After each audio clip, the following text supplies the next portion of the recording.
মানুষ আমরা মনে করি আশেপাশে, বাড়ির আশেপাশে 3.5 হাত গর্ত করে যেখানে লাশ রাখা হয় সেখানে মনে করি কবর। নারে বাজান না, কবর বলতে বোঝায় মানুষের মৃত্যুর পর থেকে শুরু করে কিয়ামত পর্যন্ত জগৎটাকে বলা হয় কবরের জগৎ। সুতরাং বাবারা আমার, আমরা যারা আগুনে পুড়ে মারা যায়, যারা পানিতে ডুবে মারা যায়, যারা হাঙ্গর কুমিরে খেয়ে ফেলে, তাদের কবর কোথায়? ইয়া দ্বারা মুসলমান শুনে নেন, আমার আল্লাহ তোমাকে বানাইতে সময় লাগবে না, হুকুম দিলে হয়ে যাবা।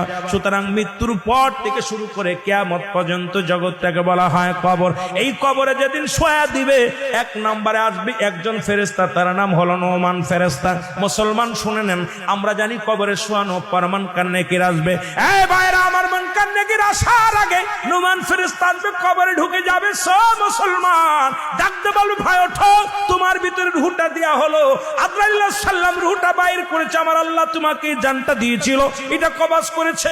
এখন আমি তোমার দুজন কেরামন কাতিবিন, দুপাশে দুজন ফেরেশতা ছিল, তারা তোমার আমলনামাটা লিখে রাখছে, ভালো মন্দ সব লিখে রাখছে।